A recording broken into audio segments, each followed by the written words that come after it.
eyes are on the two-day meet between Prime Minister Modi and Chinese President Xi Jinping in Mamallapuram, Tamil Nadu.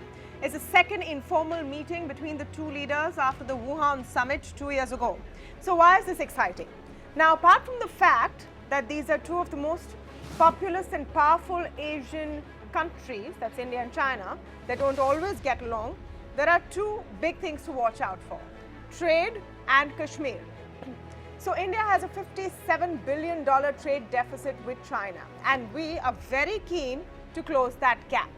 The second bugbear in the relationship has been China's increasing proximity and aid to Pakistan. In fact, China refers to Pakistan as its iron brother, and their closeness has also reflected in China's position on Kashmir. Just a couple of days ago, in fact. Despite this, there is a lot at stake for both India and China. So with that context in place, let's take a look at why this meeting is important and what we can hope to achieve from it. Joining me to analyze this today is Vishnu Prakash, former ambassador to Canada and South Korea. I'm also speaking with Brahma Chelani, a strategic affairs expert, and I'm joined today by Deepal, non-resident fellow at NBR. Welcome to all of you, and thank you for speaking with us today. Mr. Prakash, let me start by asking you why you think it's important. Just to contextualize, till 2 days ago, it wasn't even official whether this meeting was happening. It was a tweet and a statement by the Chinese ambassador, which confirmed finally that this meeting was happening. Goes to show how on the edge the relationship is right now.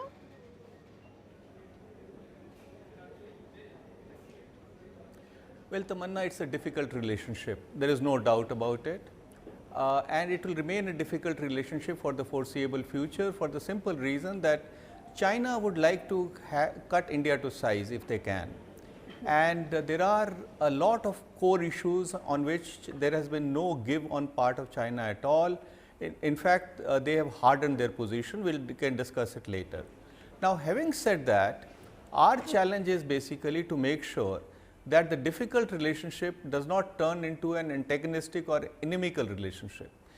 And as far as I see it, there cannot be a better way than having an informal summit without an agenda, without any pressure, without the prying eyes of, I'm sorry to say, the media and the others, to have a chat, to have a free flowing discussion.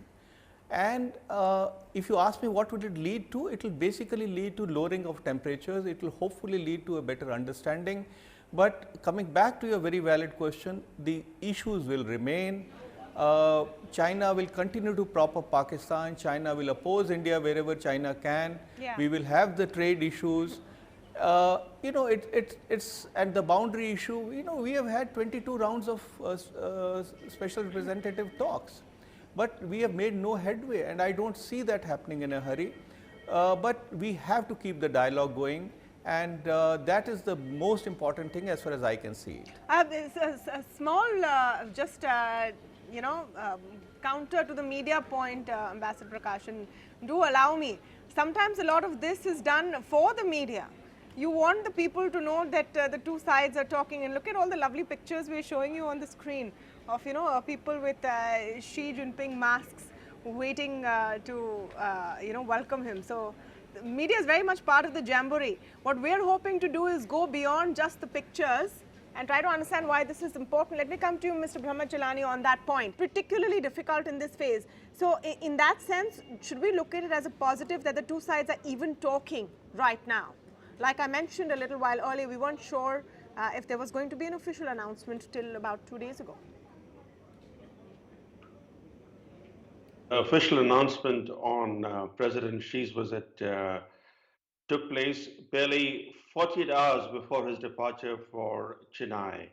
It underscored the fact that the two sides were still negotiating the details of this informal summit, and the Chinese were not willing to make an official announcement until all the loose ends had been tied up.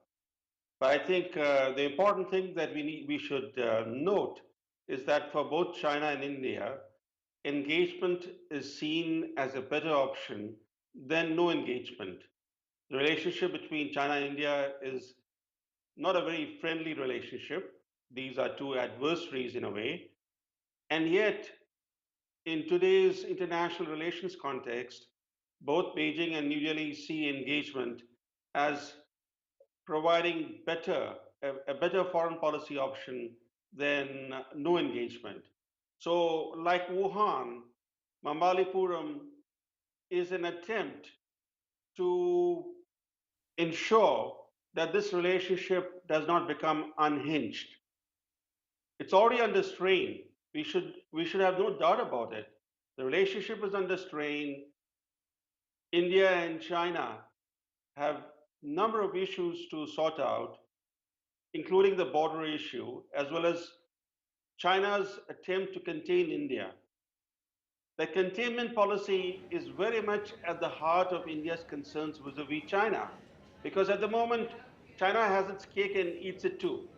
It enjoys a fast-growing trade surplus with India, and at the same time, it is working to contain India. And I think for India, it's very important to balance that trade relationship, because unless we do not balance that trade relationship, China will have no incentive to stop containing India. So trade has to be at the center of the discussions, because the trade relationship is so lopsided. It presents India as an African basket case. China importing raw materials from India and dumping finished products in India. Yeah. China is systematically killing manufacturing in India. Large sectors in India are being deindustrialized because of China's unfair trade practices. This has to stop, and this has to be a priority for Indian policymakers. Unfortunately, in the period that Prime Minister Modi has been in office, India's trade deficit with China has more than doubled. We need to rein in that trade deficit, and we need to emulate the example set by President Trump. He has imposed tariffs and Okay. other measures to rein in America's own Yeah. trade deficit with China. Yeah.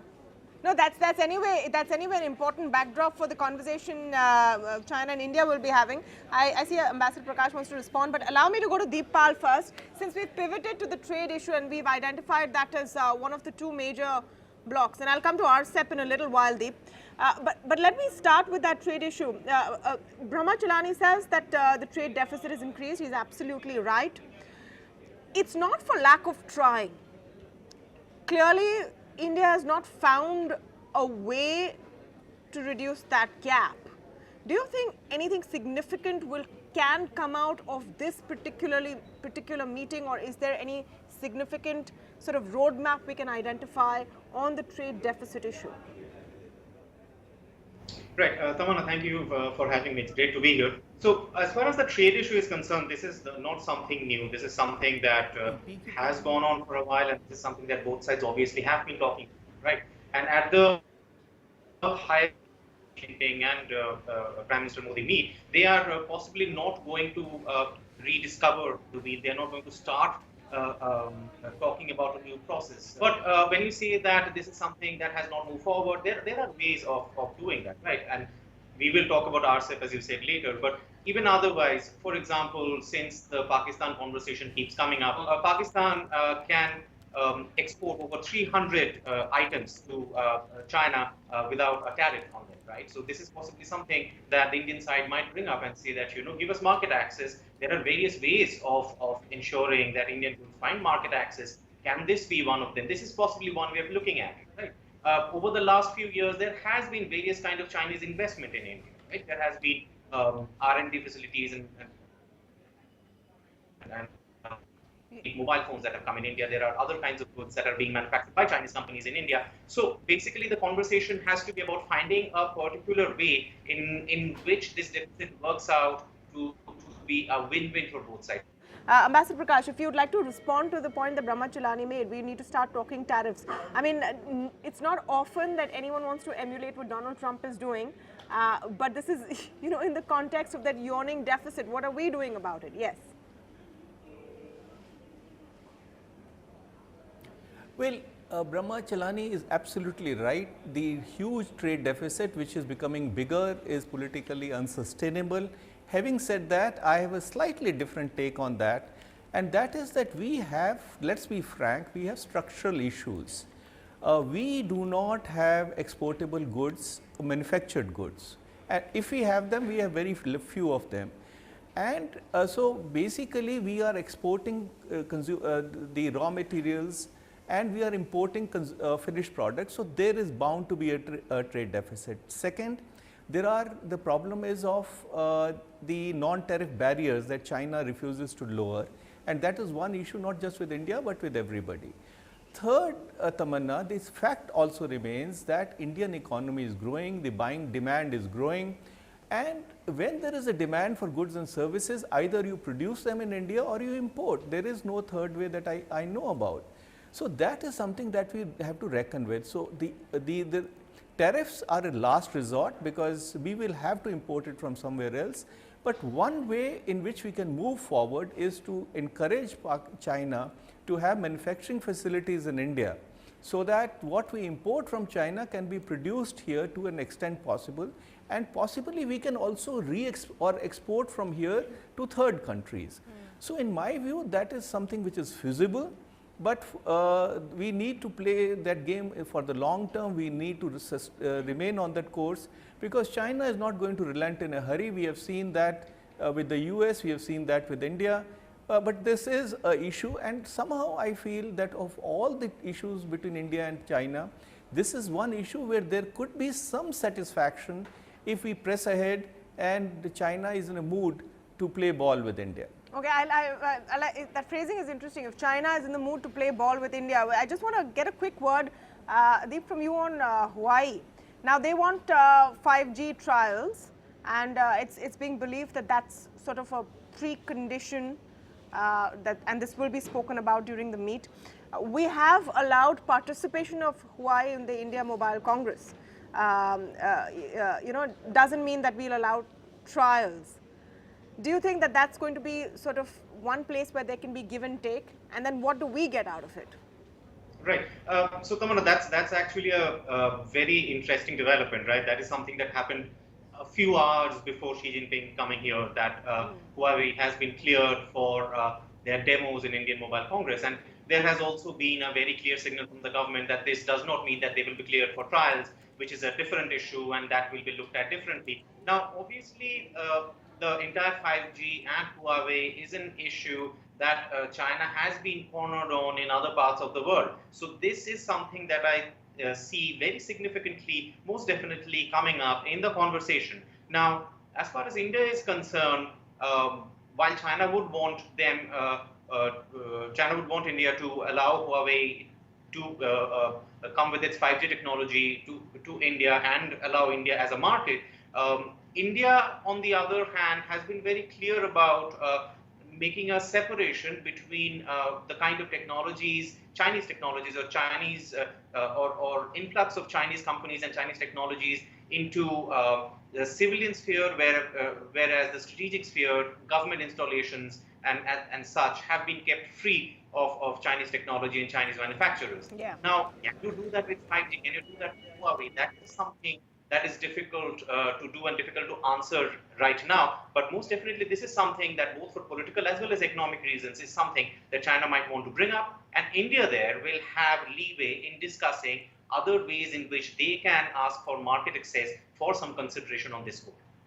Okay, let me just switch gears, and I know there is so much we can talk about just in India-China trade, but let's not forget, the sort of, I don't want to say elephant in the room, but yeah, let's not forget the other big question in the backdrop, which is Pakistan and Kashmir. Let me come to Brahma Chelani on this. There was a meeting between Imran Khan and Xi Jinping just a couple of days ago, a statement after that, some comments from China on Kashmir. India responded saying that, listen, it's none of your business. We are not going to bring it up. I'm not sure if Xi Jinping is going to bring it up, but is it there very much in the backdrop? I think we, that is India, are unnecessarily defensive on the Kashmir issue, because we ourselves have painted this dispute as an India-Pakistan dispute. We do not name China as a party to this dispute, even though China occupies 1/5 of Jammu and Kashmir, and yet we do not name China. And I think we undercut our own interests by not naming China as a party in this dispute. Look at President Xi's statement yesterday. He said that China wants relevant UN resolutions to be the basis for a settlement of the Jammu and Kashmir issue. The relevant UN resolutions call for Pakistan to first withdraw from all the occupied areas before a plebiscite can be held. But China has gutted the UN resolutions by occupying 1/5 of Jammu and Kashmir. So the relevant UN resolutions have become irrelevant because those resolutions do not name China, which is an occupation of 1/5 of Jammu and Kashmir. Instead of highlighting these points, we are always on the defensive. We say Jammu and Kashmir is an internal issue of India. We do not want other countries to talk about it. Why are we so defensive about it? Why do we not focus on Aksai Chin, as the Home Minister did in Parliament? The only one in India who brought out China's occupation of parts of Jammu and Kashmir was the Union Home Minister Amit Shah. Apart from him, no Indian official has in recent weeks, since the reorganization of Jammu and Kashmir, pointed out China's role. Okay, so you're saying go on the offensive as far as Kashmir is concerned, but our outlook right now, or our strategy right now, seems to be not to talk about it because we're saying it's none of your business. We're talking about 370 over here. Ambassador Prakash, your thoughts on the whole China, Pakistan, Kashmir sort of conundrum, which is honestly, quite frankly, it's the backdrop of this visit. It is thanks to China that the UN had its closed door discussion on Kashmir. Nothing came of it. But the fact is, it was because of China's push.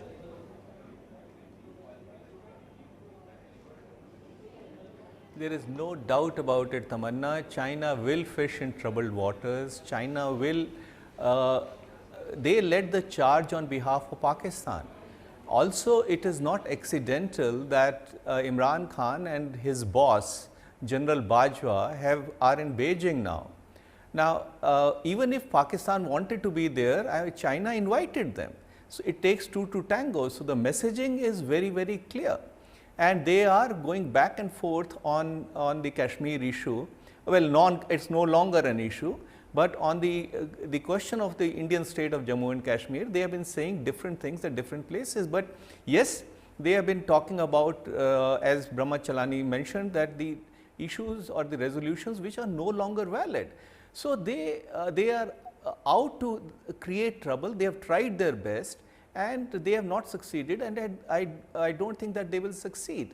But for Pakistan and for China, they will do whatever they can to milk the issue.